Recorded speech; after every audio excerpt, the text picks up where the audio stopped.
Então, boa tarde. Nós estamos fazendo aqui mais um programa nosso com dois convidados muito especiais. O Pir Marcondes, que é nosso amigo há muitos anos, é jornalista, consultor, autor também, especializado em marketing, comunicação, inovação e tecnologia. Ele tem sido um dos principais conselheiros aí na área de inovação e de tecnologia de N empresas, inclusive startups. Ele é diretor do grupo Meio Mensagem, veículo especializado na nossa área, e editor da plataforma Próxima, que é o evento, sem dúvida, mais importante que acontece no Brasil, inclusive com convidados internacionais, que, na verdade, é uma plataforma mais ainda que um evento. Depois ele vai contar para a gente como é que vai ser o Próxima, se ele já está resolvido como será. O outro convidado nosso é um publicitário de longa data, companheiro de operação nossa, que é o Adão Casares. Ele gosta sempre de se apresentar primeiro como o pai da Natália e do Bruno. De verdade, ele tem uma carreira de mais de 3 décadas aí na área de mídia, passando por diversas agências muito importantes, Liu Lara, Grey, Fischer e Justus, Almap, BBDO, W. Macan, N agências. Ele é muito irrequieto. Talvez isso seja um valor também da personalidade dele, está sempre buscando novidades. Ele é diretor de comunicação da APP Brasil, presidido pelo nosso amigo Enio Vergeiro, que já participou de um programa aqui conosco, foi professor por vários anos da ESPM, Escola de Propaganda e Marketing, mais importante também nossa. Ele é sócio de 2 agências na área digital, o grupo WebGui, de marketing digital, e a Pegada Marketing, que é uma empresa voltada para ativação de marcas. Então, esses são os companheiros especialistas com quem a gente vai conversar hoje. Nós temos discutido bastante, não a pandemia, mas a necessidade de retomar os negócios com alguma velocidade. E vamos falar também de inovação, né? Que é uma área importante, os dois atuam hoje na área digital, que teve uma expansão relâmpago de alcance nesses meses em que a gente está recolhido. Então, eu começaria pelo Pira, aí, para ele contar um pouco para a gente, abordar as duas coisas. Primeiro, a necessidade rápida de retomada de negócios na sequência, esse novo papel do digital, né? Que está sempre inovando, as empresas todas, algumas correndo à frente, outras correndo atrás, né, Pira? O que você conta para a gente aí? Acho que você resumiu muito bem. A gente tem alguém que está correndo na frente, tem umas que estão ficando um pouquinho para trás. Mas obrigado, Rino, pelo convite. Uma honra, um prazer estar com um amigo de tão longa data. Sempre muito bom estar com você. E o Adão, caramba, o Adão é um querido também, de muitos anos. Como você muito bem apresentou, é um mestre, não só porque ele é mestre mesmo de alunos na academia, mas porque ele é mestre na profissão mesmo. Ele tem um track record indiscutível de sucesso, um ícone muito respeitado, e agora, com as suas iniciativas aí, olhando já esse mundo que já é futuro faz tempo, né? Já é futuro faz uns 10 anos, que é esse mundo digital que a gente navega nele já há bastante tempo. Bom, eu dividiria essa minha resposta em algumas partes, digamos, eu abordando muito rapidamente o tripé da nossa indústria, que é o tripé clássico.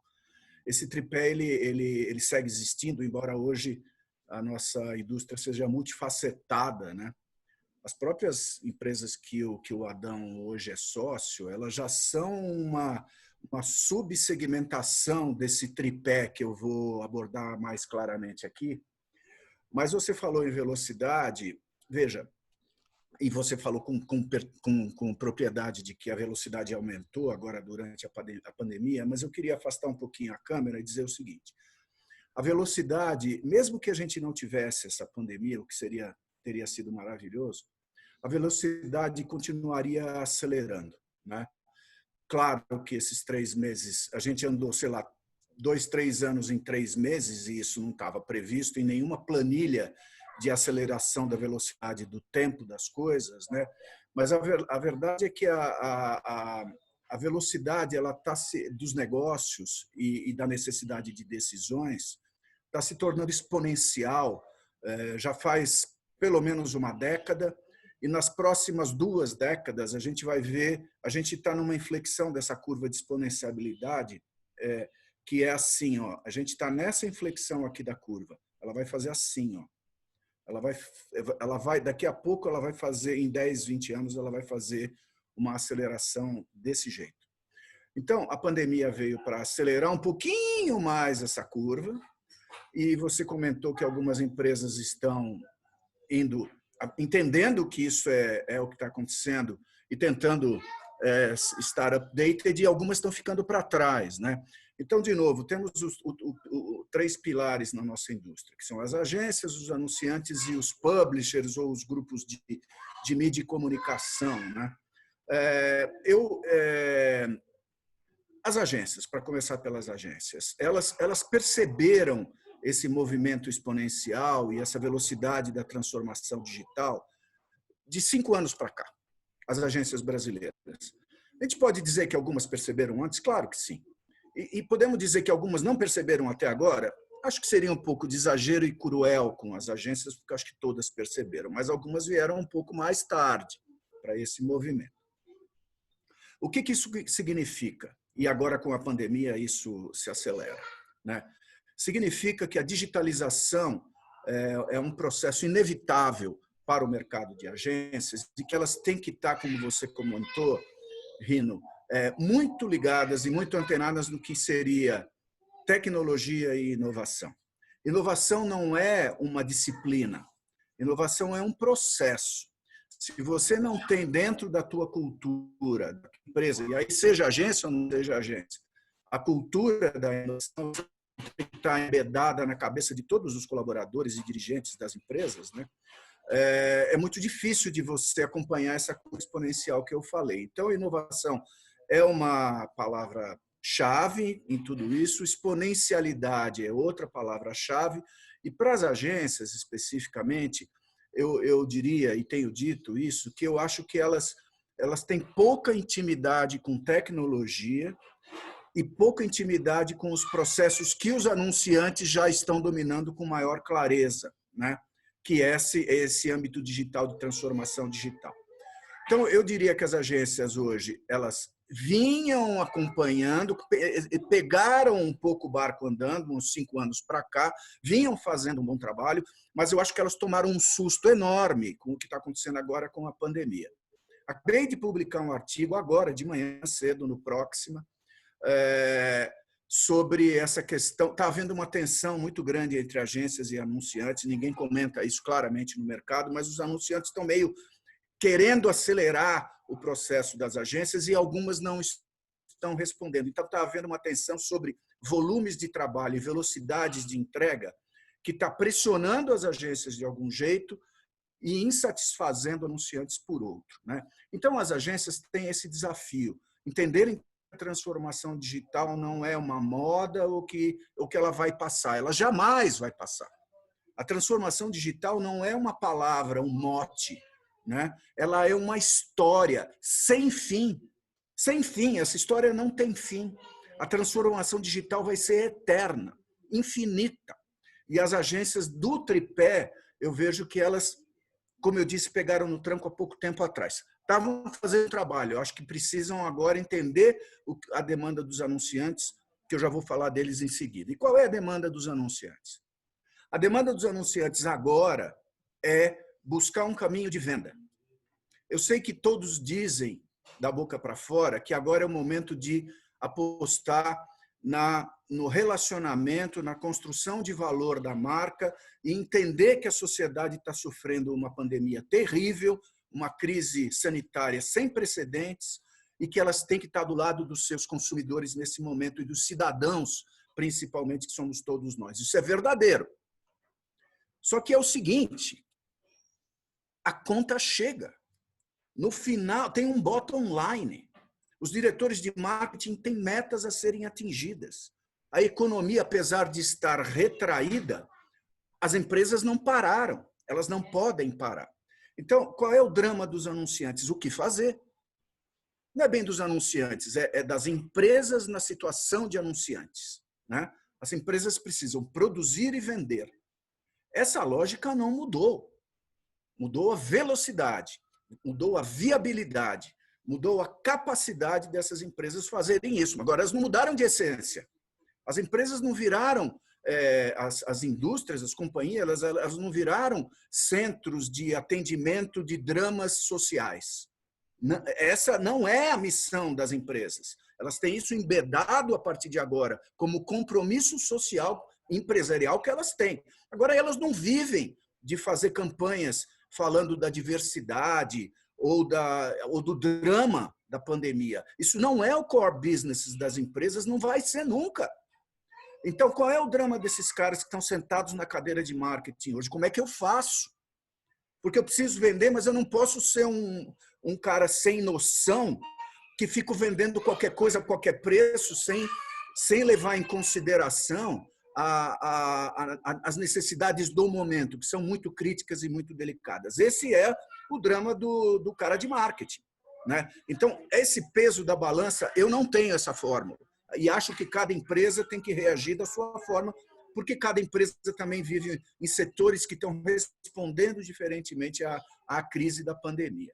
Então, esse é o momento e o desafio dos anunciantes. E os publishers, os grupos de mídia dos quais eu faço parte, como o grupo Meia Mensagem, né? O nosso desafio lá dentro é nos adaptar a essa velocidade, a essa transformação agora e levar para os nossos clientes soluções em que os conteúdos passam a ter ainda mais significado, porque todas as marcas, dentro do nosso trade, que é o meu trade aí de comunicação, mas todas as marcas em geral, elas precisam hoje produzir conteúdo para se relacionar, como eu acabei de dizer, com os consumidores. E quem é que pode fazer isso da melhor forma? Já era antes, mas agora mais ainda. São os publishers. Quem domina conteúdo? Quem sabe produzir conteúdo porque faz isso todo dia, 24 horas por 7? Quem são essas empresas? São as empresas publishers, são os donos da comunicação. Sempre foram. Só que agora estou falando de produzir conteúdo para as marcas. Quem sabe fazer isso, quem souber fazer isso melhor, vai endereçar melhores soluções para as suas necessidades de momento. Então, os publishers têm isso como oportunidade, as agências têm como oportunidade sentar do lado dos caras de marketing, serem parceiras nessa dificuldade que eles estão enfrentando. Eu tenho dito sentar na mesa de crise que vários desses grandes anunciantes já montaram, fazer parte dessa solução. E os anunciantes têm que equilibrar de uma forma muito inteligente essas duas bolinhas aí, que é serem solidários com uma sociedade em crise sofredora, que está morrendo, e, por outro lado, encontrar um caminho de vendas.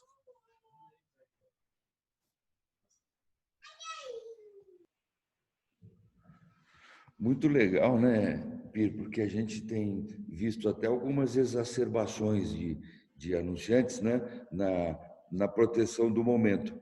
Mas, na verdade, a preocupação central deles, com certeza, é produzir e vender, né? Eu acho muito bacana a tua colocação. Adão,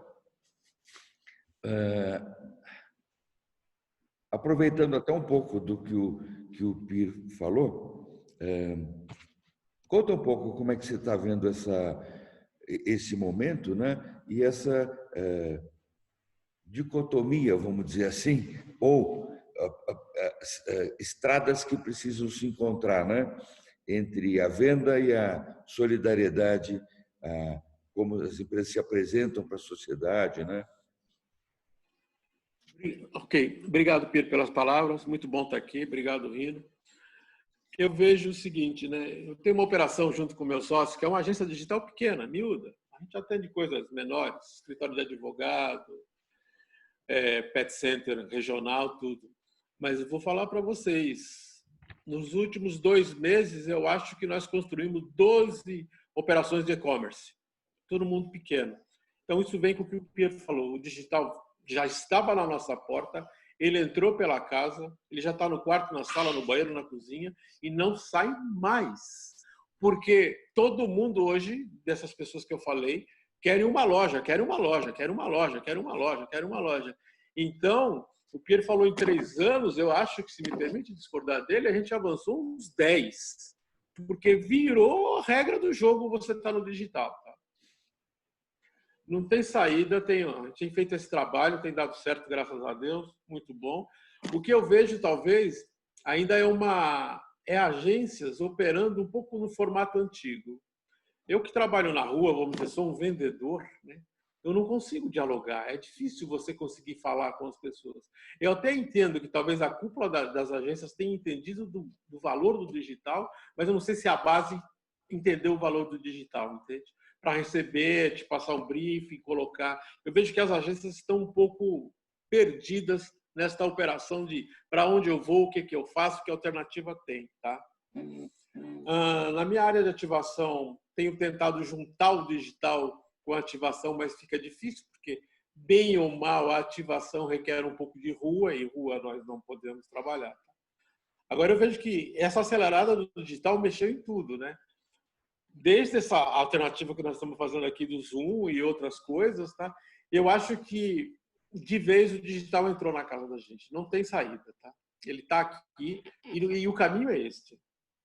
Não sei se é mais ou menos por aí, porque debater junto com o Pierre não vale, né? O cara sabe tudo e eu sei pouco, né? Mas eu estou te contando um pouco da minha experiência, tá? Eu tenho pedidos, vamos loja, loja, loja e vamos fazendo. Bacana. Eu acho que concordo com vocês que as agências se atrasaram um pouco no passo, né? Para se adaptar a esse mundo novo. E uma das questões também é a baixa rentabilidade do mundo novo, né? Não só pelos veículos que se dizem não veículos, que atrapalham a operação, né? Ao mesmo tempo que eles são uma solução, eles não consideram o papel da agência como os outros publishers consideram, né? E, ao mesmo tempo, o digital parece que sempre encontra alguma solução mais em conta, né? É curioso isso, porque você tem um maná de anunciantes participando do digital, inclusive porque é barato, né? E as outras mídias tradicionais sofrendo e se correndo para se digitalizar e, ao mesmo tempo, não podem perder seu alcance, a sua rentabilidade, né? Esse é um outro ponto que eu acho que é importante, né? O digital tem algumas faces onde ele não preserva toda a potencialidade do mercado. Mas o que você acha disso, Pio? Eu acho cruel. Eu acho muito cruel. Mas o que você descreve é verdadeiro. Quer dizer, tem muita coisa que o digital faz no nosso âmbito de negócios, né? Mas, aliás, em todos os âmbitos de negócio, né? As tecnologias digitais, elas essencialmente agilizam o que existia antes, barateiam o que existia antes e espremem muito as margens de negócios em geral. Não é verdade apenas para a nossa indústria, né? Em qualquer indústria está acontecendo exatamente isso, né? Essa não é uma dor só da indústria da publicidade, nem só das agências de propaganda, é de todas as indústrias, né? Então, como isso é inevitável, no caso das agências, o que eu vinha vendo, e comentei isso agora, vinha vendo e estava vendo legal, agências de propaganda buscando fontes de receita complementares àquelas clássicas, né? Então, eu fui numa agência, não vou citar o nome, mas uma das grandes agências multinacionais com operação no Brasil. E, para minha surpresa, eles me fizeram uma apresentação onde eles diziam, olha, a minha receita de mídia ela vai tender a ser muito pequena ao longo dos próximos anos. Era já algo perto de 20%, alguma coisa assim, o que já é muito baixo para o modelo clássico das agências aqui no Brasil, né? Nos outros países isso é diferente, até porque tem uma separação dessa área de mídia e tal, e aqui é diferente. Mas ok, o nosso modelo é ok, eu não estou falando mal do modelo, não. Acho que o modelo é ok, até algumas agências lá fora estão percebendo isso agora, mas enfim, o ponto aqui é, como o digital, particularmente no mundo da mídia, ele tende a apertar essa rentabilidade, você tem razão, Rino, e como é verdadeiro também, que a gente tem dois grandes players, que são o Facebook e o Google, que absorvem a maior parte, 80%, 90% das verbas de mídia do mundo digital, hoje, no planeta, também não é só no Brasil, das verbas digitais, né? Qual é o drama da agência? Esse mundo ficou, como o Google e Facebook tem outro modelo de compensação, é diferente, é um modelo global, bem diferente do que a gente opera aqui, e os outros publishers, eles ficam apenas com um pedaço dessa fatia, e como as agências, parte delas ainda tem uma dependência dessa receita, que vem da mídia, o que essa agência e outras, não era a única que eu vi, mas teve uma que me surpreendeu bastante, que é o exemplo que eu vou citar aqui, uma agência multinacional, que tem um report global, e enfim, tem que explicar o que está fazendo. Eles tinham 8 novas fontes de receita, que iam desde desenvolvimento de produto para os clientes, passando por sprints e processos de consultoria de design thinking, passando por assessoria para jornada, conversão e venda em e-commerce, passando por desenvolvimento de plataformas e softwares com parceiros, né? Não é que eles têm isso, estavam fazendo isso tudo dentro de casa, passando por montar para os seus parceiros um banco de dados com os quais eles podiam fazer dashboards de acompanhamento de performance dos produtos dos seus anunciantes de ponta a ponta e atualizavam isso quase que em tempo real. Enfim, eram ali 6 ou 7 formas de receita que não tinham nada a ver com mídia. Zero a ver com mídia. Era prestação de serviço, inteligência, BI, tecnologia, produto e e-commerce. Isso tem nada a ver com o modelo clássico de agência de propaganda, mas é isso que eu acho que é o futuro. Então, quando você diz que a rentabilidade espreme, é verdade, e é cruel, como eu comecei respondendo, por outro lado, há saídas. Eu não acho que esse é um beco sem saída e que vai tudo tender a zero e vão fechar todas as agências de propaganda. Eu não acredito nisso, né? O que eu acredito é na diversificação das origens de receita das agências. Essa é uma necessidade igual a que eu comecei dizendo ali atrás, e ela faz parte disso que eu também chamamos todos, né, de transformação digital. Porque tudo isso que eu acabei de dizer tem base em tecnologia, em inovação e transformação digital. Eu acho que é isso que é o caminho para as agências. É fácil? Não. Vai ser do dia para a noite? De forma alguma. O que eu acho é que as agências estão fazendo, como essa agência multinacional fez tão bem a lição de casa, muito boa, eles estavam me contando, era um processo em andamento, e não era um processo que estava começando ali na apresentação que eles estavam fazendo para mim. Tinha começado um ano antes. E um ano antes, a dependência da receita de mídia dessa agência devia ser 3 ou 4 vezes maior, né? Então, eu acho que é isso que é o futuro. Correto. A gente sempre resiste à mudança, né? Mas a gente tem que embarcar nela com inteligência e parar com a resistência, né? Mas, Adão, esse negócio de não pagar a comissão da agência não te incomoda ainda hoje? Pela história toda que você tem na área de mídia? Não, incomoda muito. Nossa Senhora, ainda mais quando eu tinha um patrão como o Luiz Lara, sempre perguntando, chegou, não era fácil. Mas eu queria pegar um assunto aí do Pierre, que é o seguinte, né? Eu também vejo aqui de fora, e talvez por esses 30 anos de mídia, né?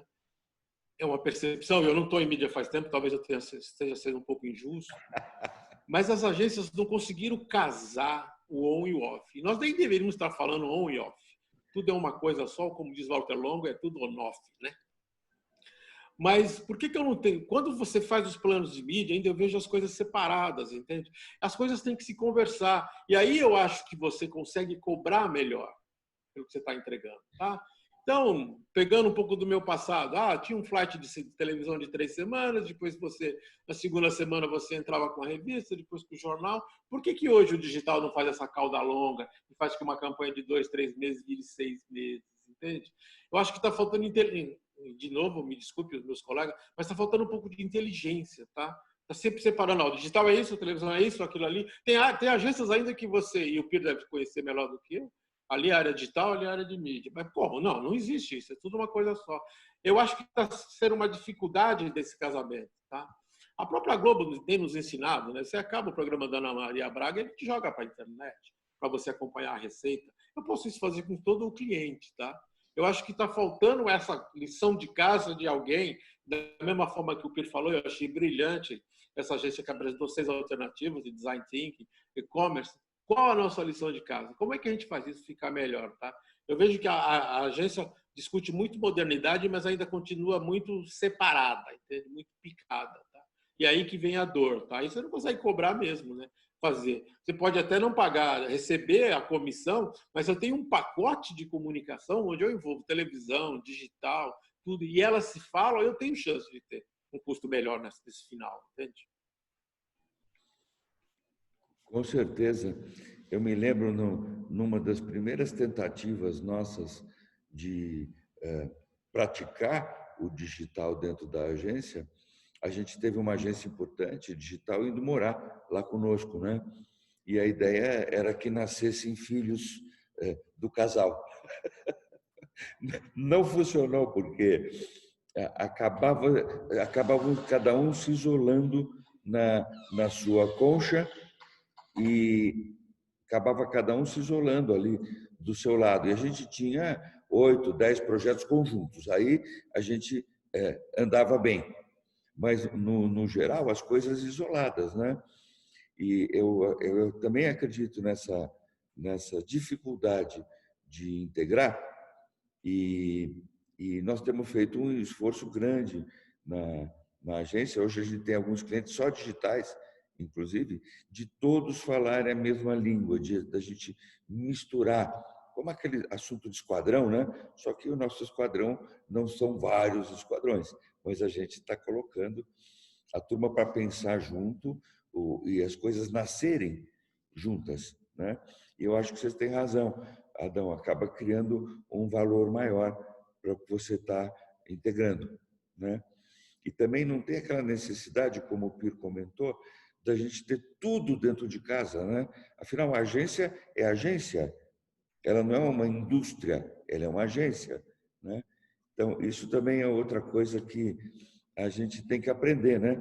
Que não precisa ter dentro de casa, que a gente pode, todos esses subsetores, se alimentarem juntos, né? Esse eu acho que é um conceito importante também para a gente desenvolver, né? Acho que tem que ter um banco de dados aí importante para as coisas, os subsetores se comunicarem, contarem uns com os outros, né? É o tripé exponencial do PIR.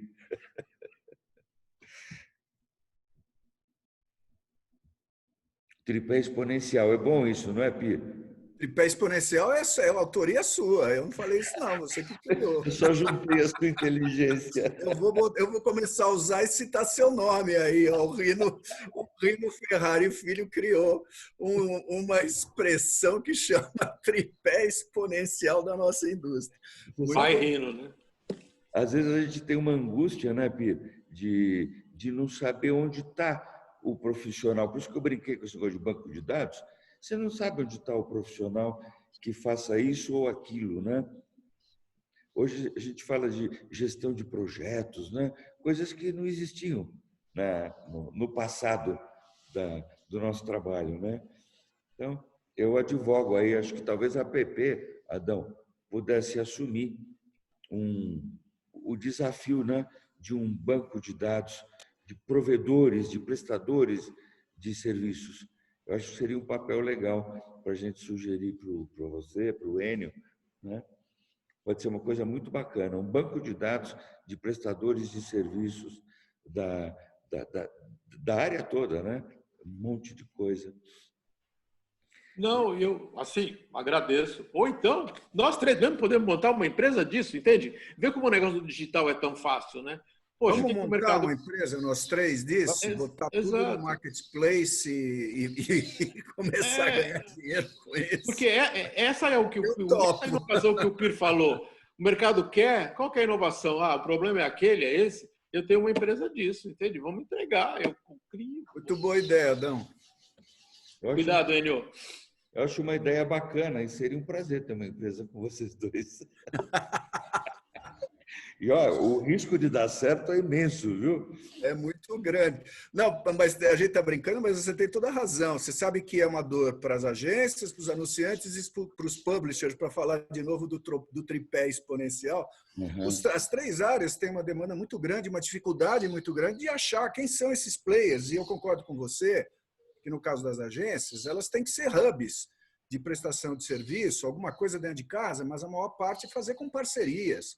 E talvez a experiência que você não teve que não foi bem sucedida de trazer para dentro de casa toda uma estrutura digital, talvez não tenha dado certo, porque são realmente culturas diferentes. Mas quando você orquestra essas várias demandas a partir de parceiros, é como a gente sempre fez, as agências sempre fizeram com as produtoras, por exemplo. Né? A gente teve produtoras de áudio e de vídeo e de filmes desde sempre.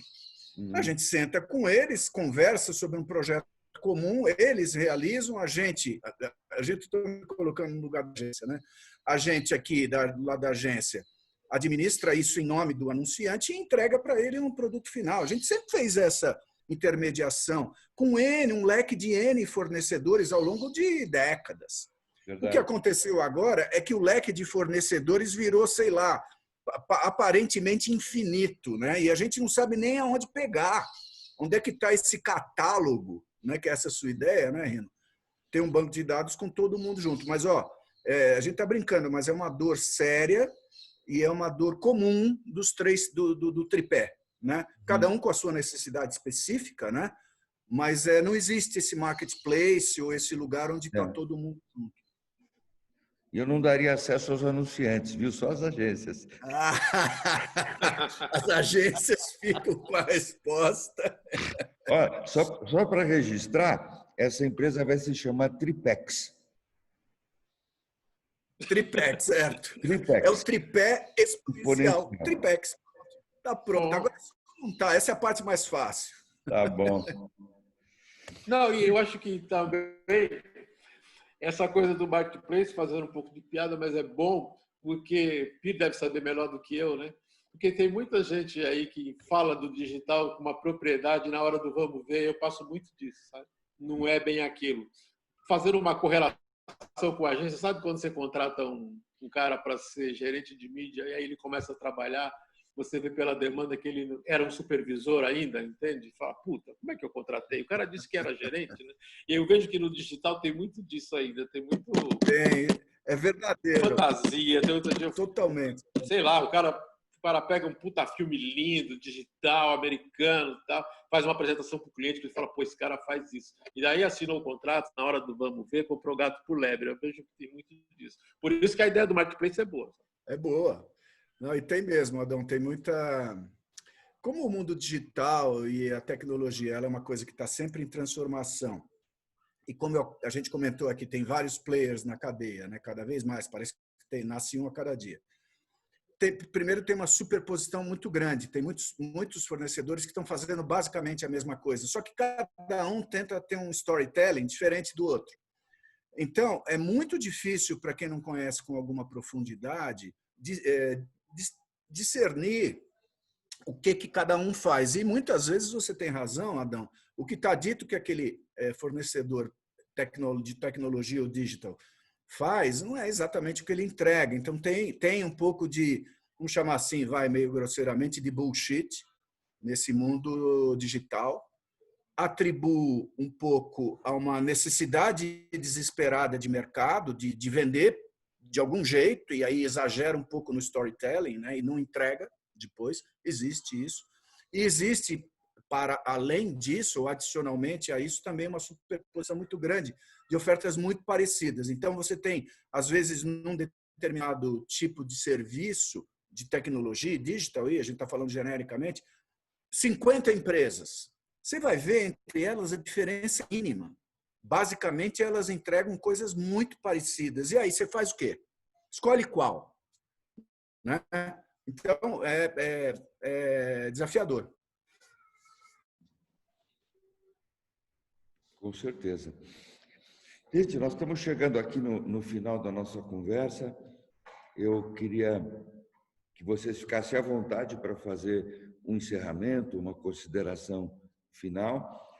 Da minha parte, agradecer muito a inteligência que vocês colocaram nessa conversa, a experiência que vocês colocam aqui para nós e para quem nos assiste, e agradecer a amizade também, mais recente do Adão, mais antiga do Pir, que é um grande nadador também. Não sei se você sabia, Adão, que ele nada super bem. Realmente 30% acima dos outros da idade dele. Nadava, Rino, nadava. Parou? Nós competimos juntos em algumas competições da APP mesmo. Não foi? Lembra? Nadávamos, você, isso faz um tempo atrás. Marcelo Zettuni, lembra? Lembro. Tá bom. Se eu não estiver enganado, falando já, agora eu vou falar uma coisa do Piro que talvez você não saiba. Se cuida, hein, Piro? Eita. Eu tinha com mais um outro amigo um bar ali na Alexandre Dumas de cervejas especiais, né? Mais IPA, mais Porter, tudo. Eu acho que o Piro passou umas 3 vezes lá e comprou cerveja no meu bar. Era numa esquininha, chamava Laus Beer. Eu lembro. É óbvio que eu lembro. Eu sou cervejeiro, eu adoro cerveja e fui por conta do hábito. Eu fui aprendendo a conhecer bastante bem cerveja, né? E você, Adão, era o meu bar que matava a minha sede, mas não a minha sede de tomar uma cerveja qualquer, matava a minha sede de tomar uma cerveja mais elaborada e mais sofisticada. E você tinha aqui no bairro, eu estou aqui em casa, aqui do lado, 4 quadras daqui era o seu bar. E era maravilhoso. Você trouxe um upgrade ali aqui para o bairro, né? Então, parabéns pela sua iniciativa empreendedora ali.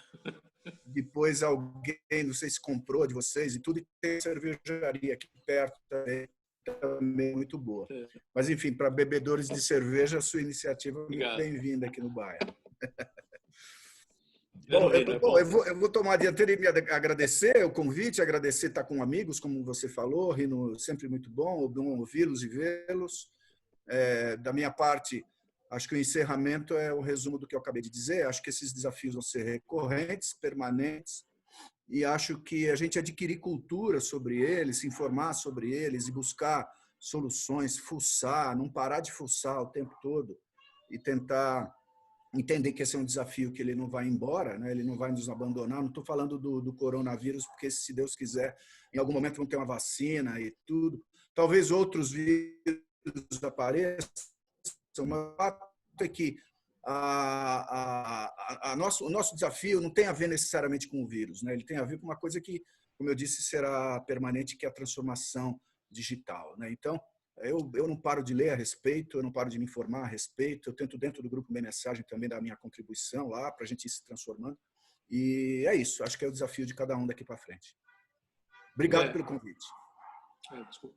É verdade, eu agradeço. Desculpa, Rino, pode falar. Não, você. Eu ia te passar a palavra aí.